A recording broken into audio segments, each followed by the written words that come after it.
Hello. So, just in case there's any last confusion, this is the talk, not coding culture, although I could talk about coding culture if you want. I don't know. Feel free to come and block the aisle if you like. So this is going to be something of a talk about the concepts and ideas behind what is a distributed database and why you might want to use one. I work for a company called Crate, and we make our own.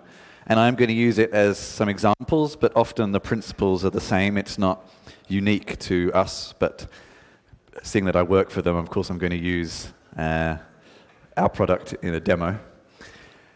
This is me, very big, very scary, and this is my second conference in the Balkan region this year, and I must say I'm always really impressed with the youth and diversity of the audience. So it's great to be back and keep it up. You put the west of Europe to shame, actually, in terms of those things. So, if anyone needed convincing, if we're already making large applications with many component parts, then just having one single database is not really an option anymore. It's too unreliable, too inflexible in case something goes wrong. And traditionally, to solve this problem, we would do a number of things as developers or DevOps or whatever we want to call ourselves. We would have a traditional relational database. We would add other features to it using, for example, document storage like Mongo, adding search. And we would look at things like sharding the data, splitting the data into logical segments to break it across multiple databases. We would look at then scaling and replicating all that data. And there's many, many principles to this. There's many, many ways of achieving these things, but they get complicated at scale, and we can end up wasting a lot of our time on these sorts of things instead of making a good application or helping people who are using our application.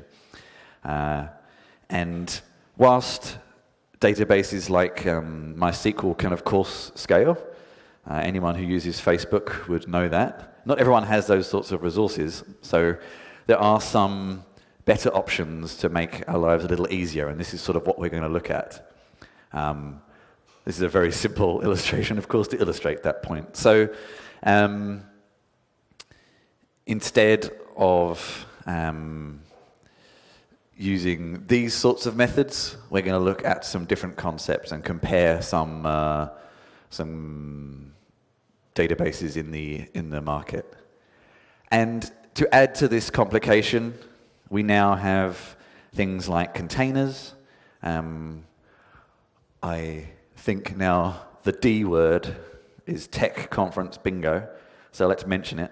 Things like Docker and other container options, and microservices as well, and things like compute services like Amazon Lambda, mean that we have these discrete applications coming and going very quickly, and keeping data persistent and consistent, so it's reliable. What we have available to us when these services come in and out is also a complexity. So this is what distributed databases sort of aim to help with. And we're going to look at some principles, and then we're going to compare some, and hopefully, if the internet holds for me, we'll see some demonstrations. So I'm going to compare some of the most popular options, and then I'm going to compare a few sort of new people to the area.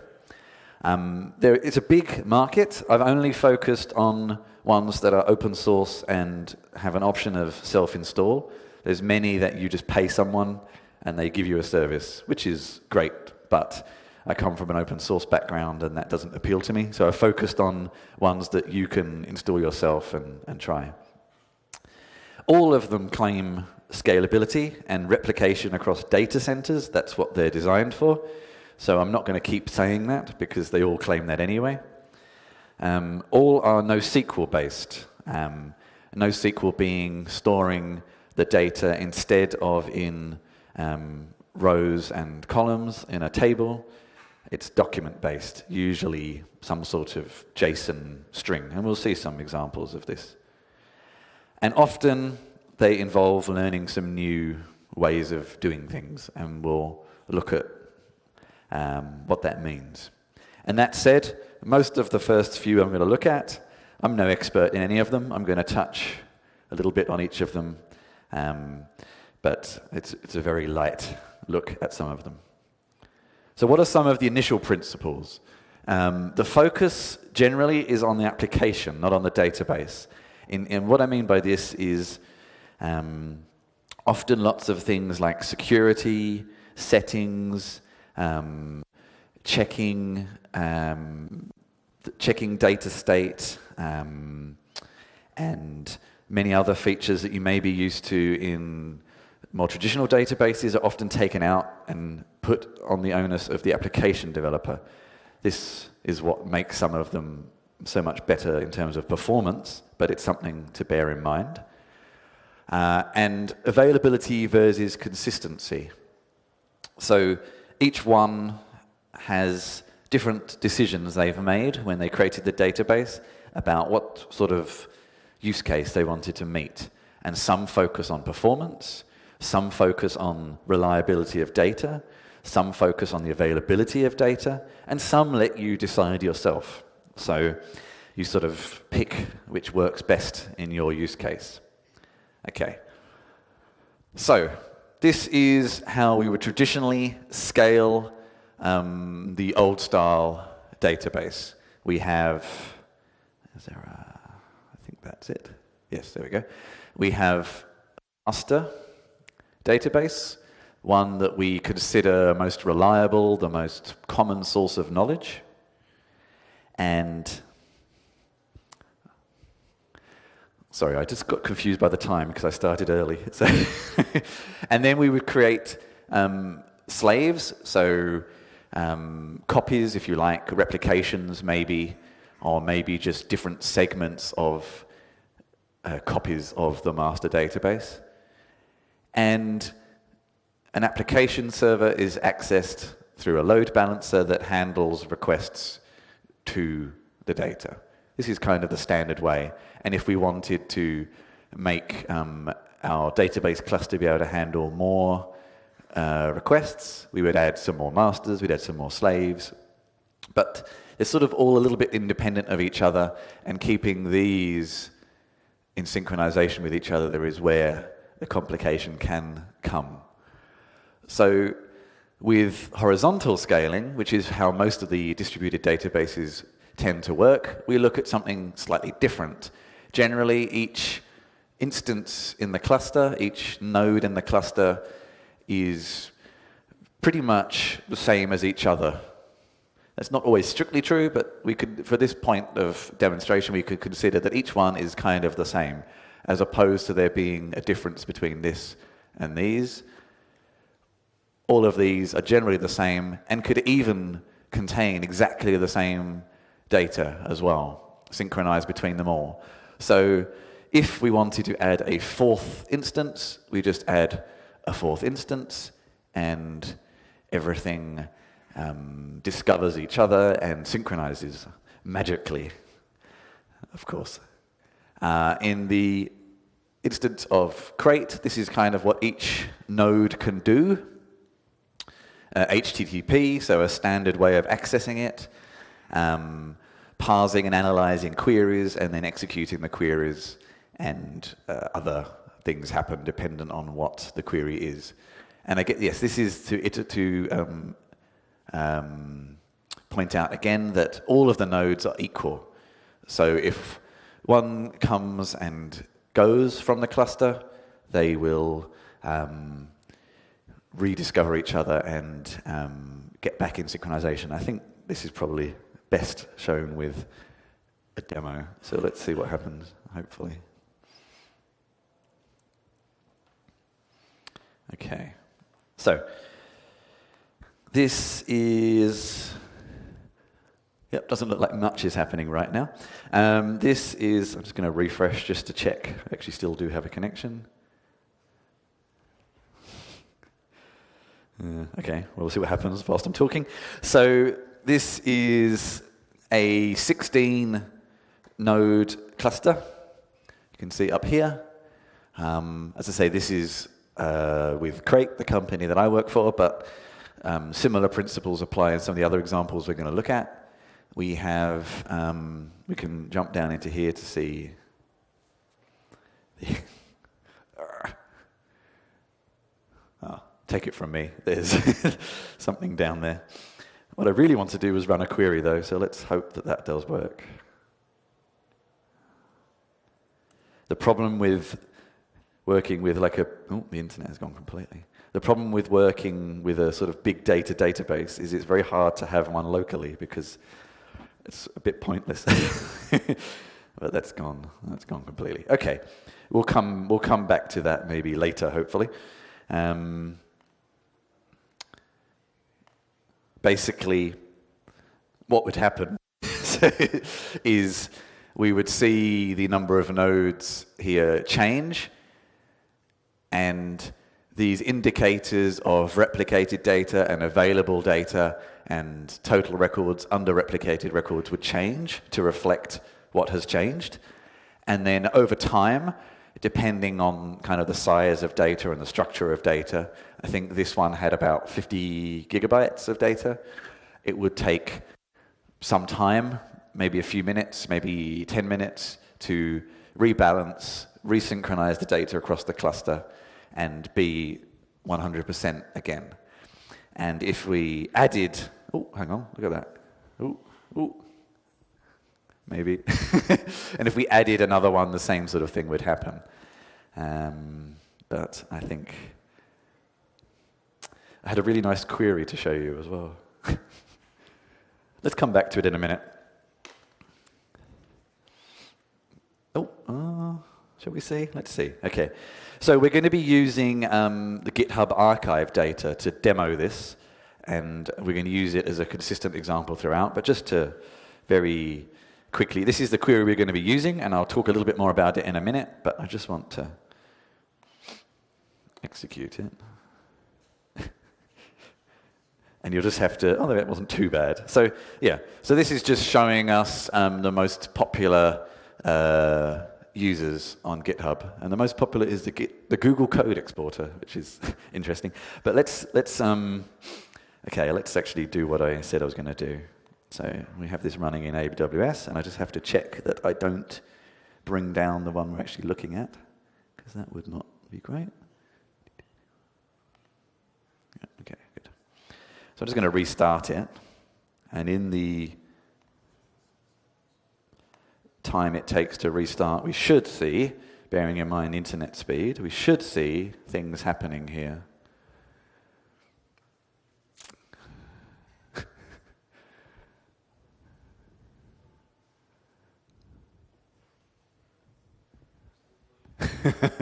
Come on. There we go. That's it, good. So nodes has dropped to 15. We've now only got 94% available data, and 2.9 million out of our 49 million records unavailable. And if we jumped into a table, we can actually click more in and see the partitions. We've partitioned this data by the month. We could see where we don't have data available, most. And we'll look at how this is useful to us later. So at some point, the 16th node will rejoin the cluster. Probably when we come back to this in a minute, everything will be back to normal. But if it never came back, this would rebalance eventually. But it will rebalance quicker because all we did was restart. But let's that's basically the principle of these sort of horizontally scaled distributed databases, that we can theoretically, and in practice, of course, is always slightly different, not have to worry too much about losing or gaining instances in the cluster. Okay, and in Crate's case, this is sort of the structure of the technologies we use. actually leaning quite heavily on Elasticsearch for a lot of the storage, and some other open source projects in the dark grey here handle other functionality. And yeah, this is something I can talk about with people afterwards if they're interested in knowing more about this. So we already saw that at times in this sort of infrastructure, sometimes data isn't completely available. And this is a decision that Crate has made. It's eventually consistent. The data will be consistent eventually. And other databases make different decisions, but this is a good time to point out some of the coding things you may need to change to work with these sorts of databases. So we have things like version and refresh, and these are settings that we could check in our code of the database tables. Version is a number that increments every time the data changes, and we can check to see if the increment has now increased, to know if the change that just was pushed has changed. And if it's a key thing that our application is relying on, then we don't do anything else until that has changed.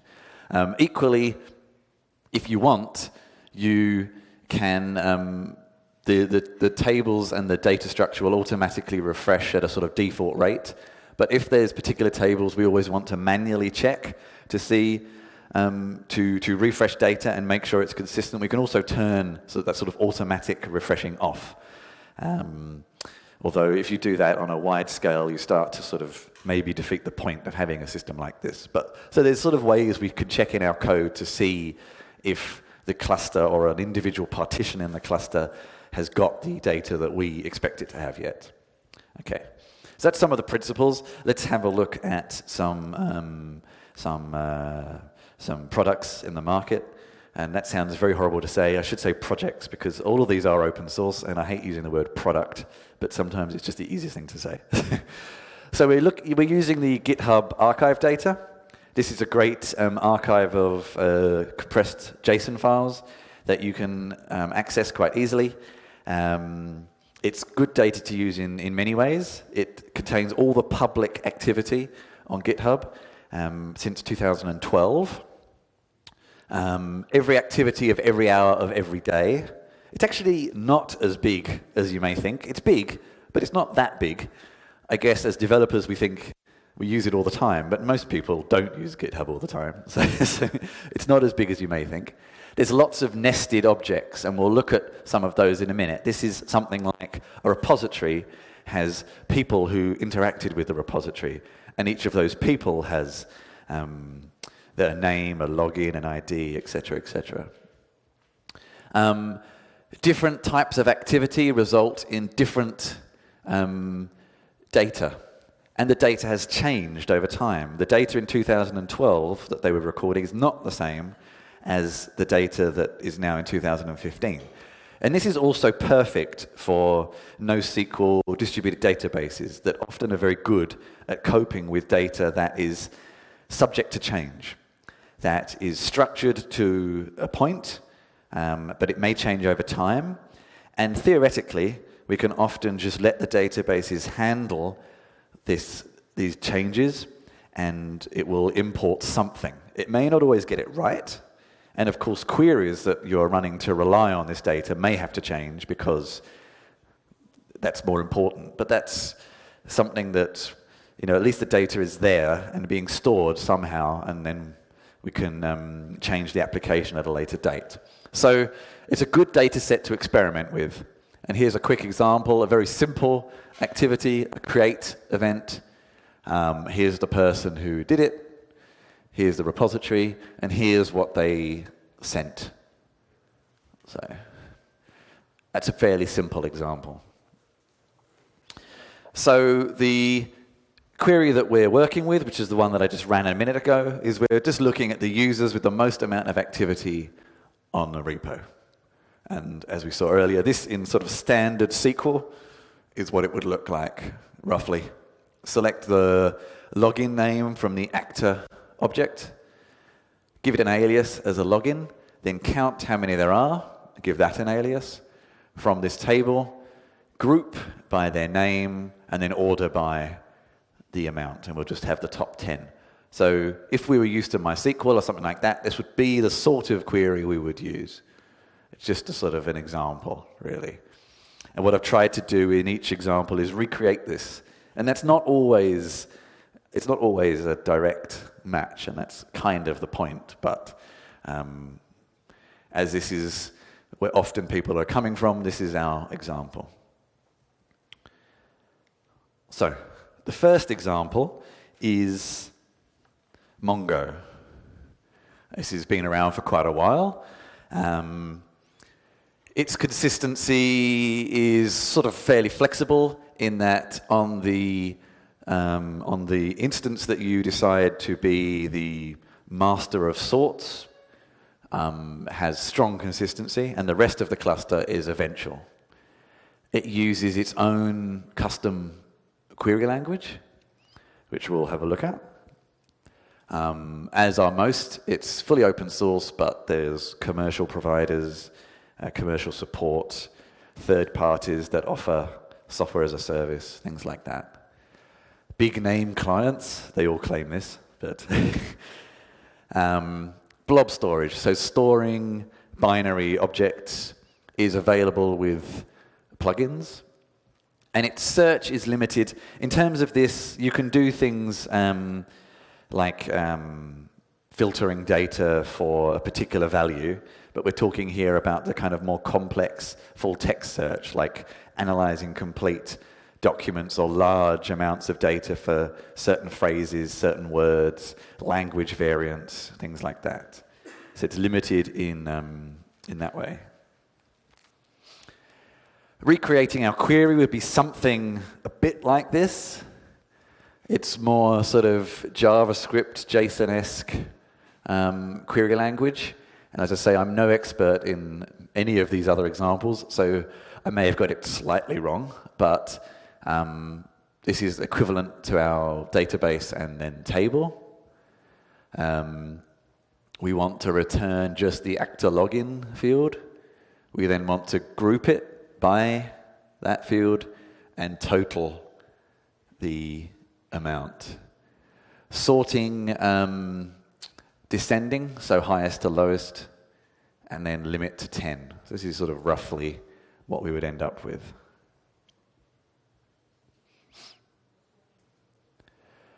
Another example is Cassandra, Apache Cassandra. Consistency, I found slightly difficult to get a concrete answer of what it actually works as, so it probably means it's up to you.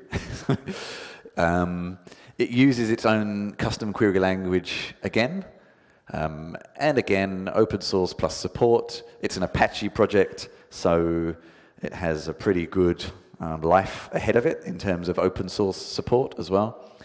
Many big name clients, no blob storage available without extra additions, and again, limited full text search. It's probably, in terms of the company that I work for, it's probably our closest competitor in terms of performance and feature set, but it has much bigger names behind it, so it's well ahead. But it also uses its own query language again, but it's actually very, very similar to SQL. So this looks pretty much the same as the standard SQL. The only real thing we change is here, the from. Every table exists in a key space, not a database. That's basically the main change. Everything else is pretty much the same. I mean, this is a fairly simple query. As we got to more complicated queries, there may be some more differences, but in this instance, this is pretty much the same. I think the main difference that I have just spotted myself and have forgot to add in my notes is there's no group by. So we can't actually do that grouping, which for this query may not actually have that much of a difference, but this is not unusual in some of these databases. Things like grouping data and joining data is sort of defeats the point of them because they're aiming at performance, not at fully relational data. Next is React, which is very powerful, but it's very hard to get started with. Reading their documentation is quite difficult, and trying to find what you're looking for is quite difficult. It makes a lot of assumptions that you really know what you're doing. So it's not one I'd recommend for people looking to sort of start experimenting, but it does offer a lot of potential. You can decide the consistency you want. It uses Lucene query language, which Lucene is a technology that has been around for quite a long time, and as you could see, even Crate is using elements of it. Open source premium, big name clients, blob storage additional, full search available. So it's got a lot of promise, and the company whose name I forget, but they have like a Japanese head logo, often at lots of events. So you'll see them around. And now the query, oops, okay. What does this mean? Okay, so first looking at the modeling our data structure. React does something, I think this is again, it's up to you which path you want to follow, but it does something I found quite interesting, so it's worth mentioning, that instead of creating like a traditional schema, we actually can use models in our application, assuming we're using a kind of model-based application, which we probably are, and the data structure will get created from the application models, and there's adapters for Ruby and Python and et cetera, et cetera. So it's kind of an interesting, different way of looking at things, which I think is quite smart, actually, but it does involve a complete reshift of your code base if you're not already doing something like that. If you are, then actually it could be easier in some respects. The query, MapReduce, and this is a concept I'm going to take a quick detour into. This is our office somewhere down here in Berlin. That's the best thing I could think of for map. What is MapReduce? It is a programming model that's associated with processing and generating large data sets, often in these sort of distributed clusters. So the map function will take a series of the key value pairs, the underlying data structure in a sort of NoSQL-based database, process each one based on the rules we set, and it's generally coded. So actually, if you're a coder instead of a database admin, it may be more appealing. And then generates output key value pairs based on those parameters. So in our example, it doesn't really do very much because we're not really filtering the data. We are just outputting pretty much everybody straight out again, each user. So it's not really doing very much in this case. Then there's a reduce function, which then for each unique key in the sorted order from the map function produces the outputs based on another set of functionality. So in the popularity count example, it will take the input value, sum each unique value, and then output the total. And we'll see that in the next example of sort of the output that might be. And this is a common concept that is across not all of these, as we've seen, but a lot of them. So on the subject of another example that uses this concept is Couchbase and its underlying CouchDB. It, similarly to Mongo, is strong consistency at a document level, at a sort of prime level, and then eventually consistent across the cluster. It uses its own query language, again, and these are common. Again, no direct blob storage without additions and no full text search. It uses its own sort of combination of query language and MapReduce again to reproduce our query. So the best way I found of illustrating this is this, which looks slightly strange. If you install Couchbase on your local computer or whatever, it gives you an admin interface where you can play around with data, including this sort of interface where you can play around with the MapReduce functions, and then it gives you a URL that you can visit, and it gives you the output. So this is sort of how we reproduce our query. Again, there's no group by, because that's not something that we really do. But this is the map function, again, just taking all the login values, and the reduce is simply count. It's sort of strange to look at, but that's the best way I could demonstrate of how we'd reproduce this query in Couchbase. So, another interesting option is Cockroach DB. I guess sticking with the old cliche that if there was a end of humanity tomorrow, the cockroaches would all survive. And Keith Richards is always the joke, if anyone knows that. But anyways. So it claims a lot, and it has lots of ex-Google employees working for them, which is always in America means, oh, let's give you lots of money, even though we don't really know what you're doing yet. So it promises a lot, but there's not a lot of detail quite yet. So it promises lots of things that these other options don't do. Full transactional support, which will actually sort of out of order, but is a sort of way of relying that data processing happens in a certain way, and strong consistency. It doesn't offer many of the other types of functionality that may or may not be important.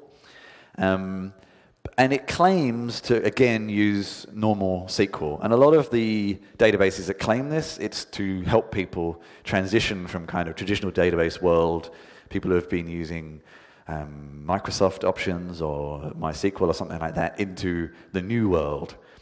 But they have very little documentation at the moment. They're actually in the process of hiring quite a lot of people, so I expect this to change very soon. So the query is, I don't know. Maybe exactly as the same as we saw earlier, but I'm not really sure. So, yeah.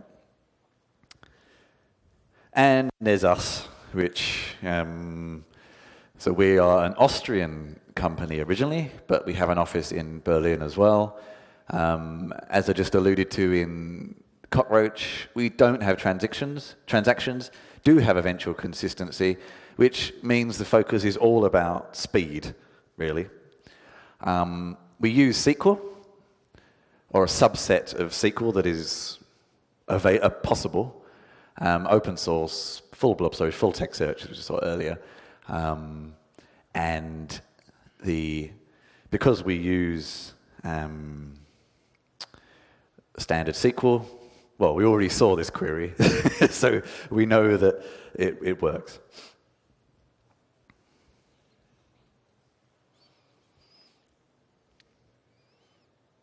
Okay. So, what about containers that we alluded to earlier? How can these sorts of databases help in that situation as well? So, what I'm going to do is, again, hope that this is a slightly easier example on network access. So, let's see. I have, this is, if anyone's played around with Docker at all, this is, it doesn't look like very much at the moment, but this is an application called Kitematic, which is Mac only, or I think there's a Windows version very soon. A sort of visual way of creating Docker images. And not going into too much detail, containers and Docker just being the one that has done the best job of telling people what they are little virtualized, not really even machines. There's kind of like a common virtual computer that they can all access, and then we can create discrete little applications that do various things depending what database or Ruby or PHP or whatever we're after. And they can sort of all access this common virtual machine, but without having 15 virtual machines. It's a slightly strange concept, but actually it's one that is rapidly growing in popularity, and especially for demos, Docker is really good because you can just create things and then get rid of them again, and your machine isn't really affected in any way. Okay, so what I'm going to do is fire up my terminal, and I'm going to create a few create instances, Docker image instances. This command just, oops, that's not what I wanted to do. That's what I wanted to do, okay.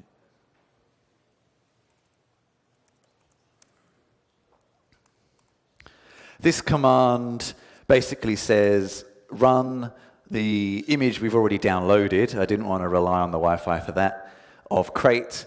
The -D says run it in the background, and the -P says to access it, we need some certain ports open, and just do what you like, whatever ports you want to give me. And very quickly, we get an instance, and we can see in the background here, I always love their automatic naming, Boring Summit. We can see we have one instance running already. Not a tremendous amount of point having a cluster database with one, so let's create another one. And we can see again, we have a second instance. And I think now is a good time to, actually I'll do one more. So what we're going to do now, create as one example, but a lot of the other databases will have similar ports they like to use. We like to use port 4200 for the admin UI, and we like to use port 4300 for the nodes to discover each other. So we'll create, because this is running on one machine, we can't have all of them use these two ports, but if we create one, the others will still discover each other. Oops, I forgot the last bit. There we go. Okay. So now we have 3, and the last one, which, where is it?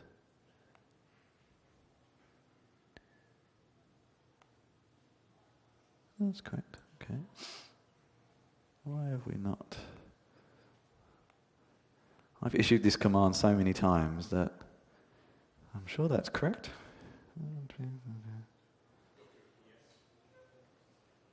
Yeah.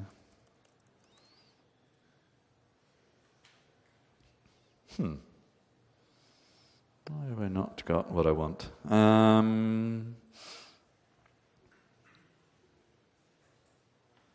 Give me one quick second. I've done this command so many times, I'm sure that's right, but let me just double check. Ah, that's what I forgot, okay.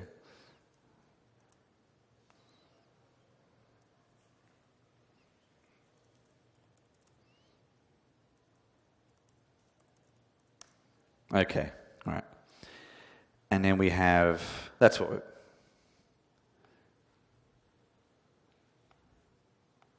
there it is, there's the one. So this one at the top here has the ports statically mapped, and we could see on the other examples they're just mapping to dynamic ports. So what I wanted to get was,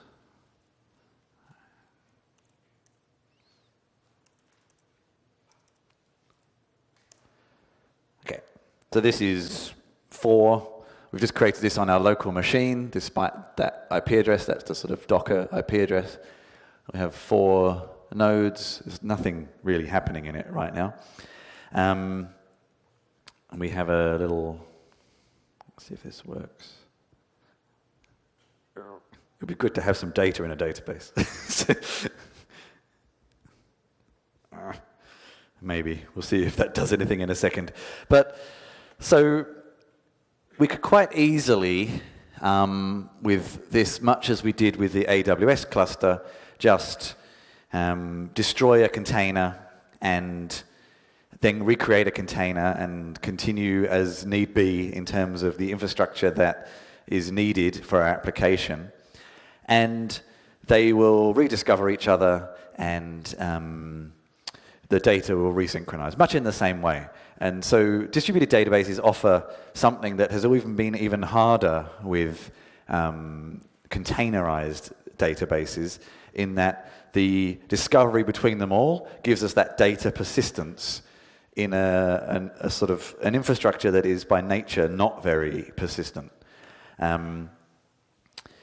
If at the moment this is a sort of simple example because every container is on the same computer. So if we got into a more complicated setup, we need to do a few other things. Like we actually need to set a place external where the data is stored, so that if a machine or a container on a machine gets completely destroyed, there is some data for a new instance to pick up where the previous one left off. Equally, lots of these sort of distributed databases rely on something called service discovery, the ability to be able to find each other.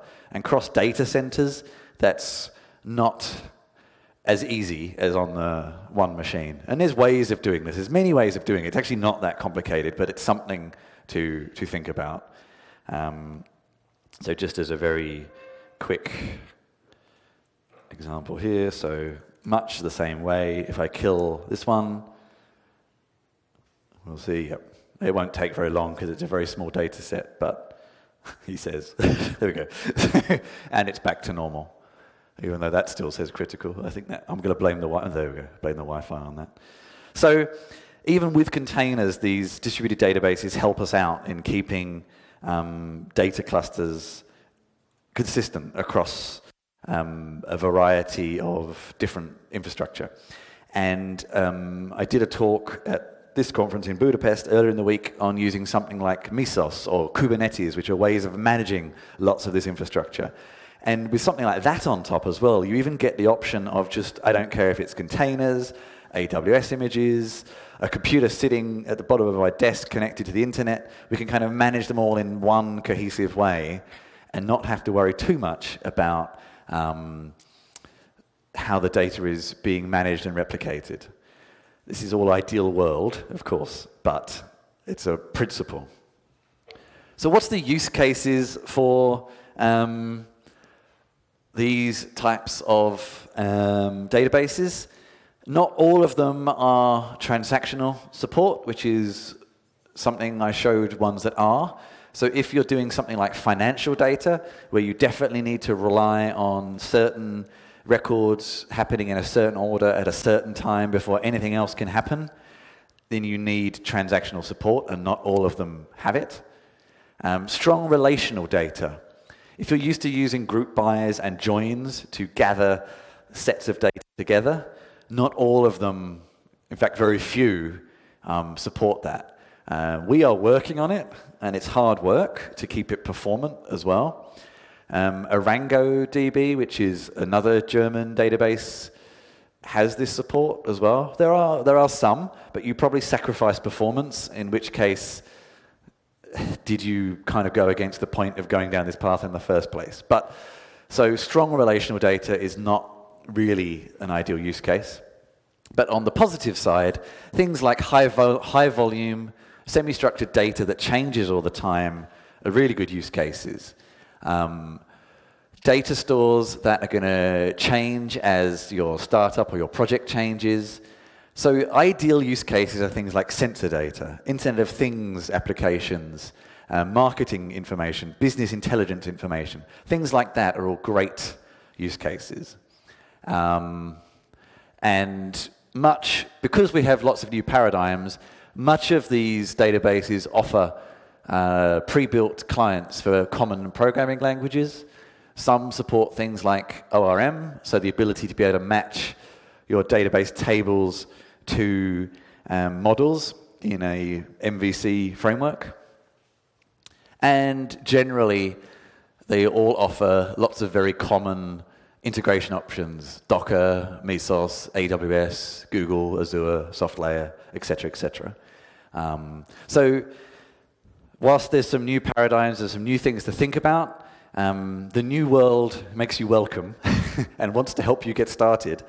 So just have an experiment and try on a next project, maybe try something slightly different and see how you get along.